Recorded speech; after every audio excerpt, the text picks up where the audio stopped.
August 17 తారీఖు నాడు మనం జెండాను జరుపుకుంటాం. ఇంకో విషయం, ఈ పాఠశాల సంబంధించిన పాఠశాల మీకు లాస్ట్ ఇయర్ జూలైలో ఇద్దరు టీచర్లు వచ్చింది.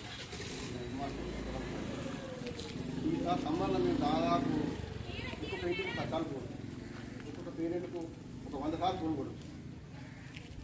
తెలంగాణ స్పందన లేదు. మా పాఠశాలకు పంపించే ప్రతి ఒక్క పిల్లవానికి బాధ్యతను తీసుకొని చదువుకునే బాధ్యత మాది. అది గుర్తించి యువకులందరూ కూడా మన పాఠశాల అభివృద్ధి కూడా తోడ్పడుతుందని ఆశిస్తున్నాం.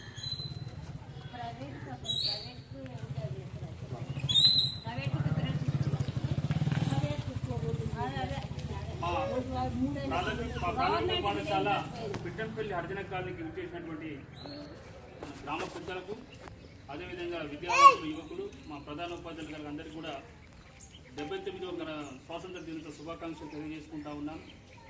సరే, ఇప్పుడు ఉన్నటువంటి విషయంలో మాకు ప్రత్యేకంగా మీకు చెప్పదలసింది ఏంటంటే, మన పాఠశాలలో మీకు అర్థమవుతుందో లేదో కానీ అందరూ కూడా ప్రైవేట్కి పంపించేంత స్తోమత ఉండకపోవచ్చు.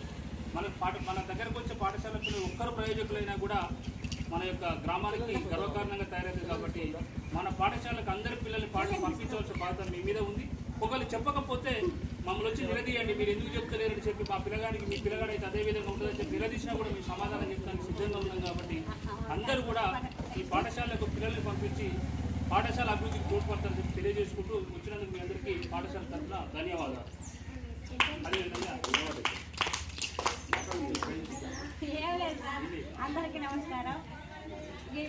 మనకు పాడక వచ్చేస్తా స్తోమత లేదు. వాళ్ళకు మనల్ని గుర్తించుకుంటలేరు, మన కష్టాన్ని వృధా చేస్తున్నారు, ప్రైవేట్గా ప్రిఫరెన్స్ ఇస్తారు.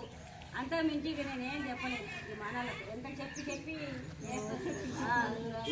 చదువు రాకుండా మన దగ్గర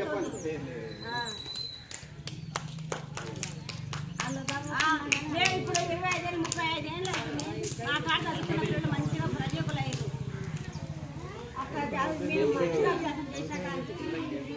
ఓకే, మన పాఠశాలలో స్వాతంత్ర దినోత్సవం సందర్భంగా పాటల పోటీ నిర్వహించడం జరిగింది.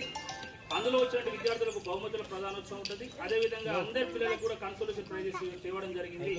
సో మొదటగా మన కుర్చీలాటలో గెలుపొందినటువంటి రేవంత్కు, అదేవిధంగా అంకిత్కు ప్రధాన ఉపాధ్యాయులు గారు ప్రైజులు ఇవ్వాల్సిందిగా కోరుతా ఉన్నారు. Ankit first prize.